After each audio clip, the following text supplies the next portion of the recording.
Je m'appelle Benoît Rover, je suis assistant maître d'ouvrage et programmiste. Alors la programmation architecturale et urbaine, c'est intervenir au tout début des projets, bien avant qu'il y ait un architecte, pour déterminer les besoins, les contraintes, les objectifs d'un projet, et puis étudier sa faisabilité, dans quel cadre, comment, avec quels moyens et pour quel budget. Je suis parti de pas de concertation en allant vers des échanges avec les usagers, mais qui étaient plutôt informels. Donc à ce moment-là, j'étais plutôt convaincu et je voyais bien que c'était profitable au projet. Mais je n'avais pas de technique et je n'avais pas encore mené de réflexion sur la démarche elle-même. Et j'ai découvert que ce que je faisais, en fait, était peut-être déjà de la concertation par l'échange répété plusieurs fois avec plusieurs usagers, mais que finalement, quand on avait une démarche construite, clairement, on était plus efficace, on gagnait du temps.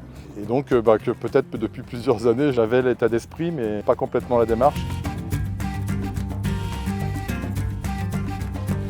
J'ai vu beaucoup de concertations qu'on appelait concertations, qui bien souvent relevaient plus de l'information, c'est-à-dire que les décisions étaient déjà prises. Ensuite, j'ai découvert que la concertation, c'était pas demander aux gens de faire leur liste du Père Noël, et surtout pas leur demander ce qu'ils veulent ou ce qu'ils souhaitent. La concertation, s'intéresser aux usages, c'est demander aux gens comment ils font, pourquoi, comment ils pratiquent, quelles sont leurs activités et d'observer ça, comment ça fonctionne. C'est pas leur demander ce dont ils rêvent. Il faut vraiment poser le cadre dès le début de la concertation en précisant toutes les règles aux usagers. Il faut que les usagers comprennent qu'ils vont être écoutés. Il faut que les élus s'engagent. Il faut aussi expliquer aux usagers qu'on ne pourra pas forcément répondre à tous les besoins, qu'on va devoir les prioriser en fonction d'un budget.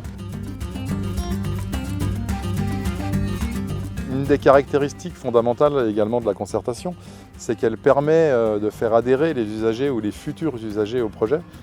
Et donc quand elle est menée tout au long de la première idée jusqu'à la livraison et la prise de possession des bâtiments, c'est en quelque sorte une grande aventure qui peut créer de l'adhésion au projet et de l'enthousiasme même, tout en construisant un projet satisfaisant. Donc c'est, en plus d'être utile, c'est aussi agréable et motivant.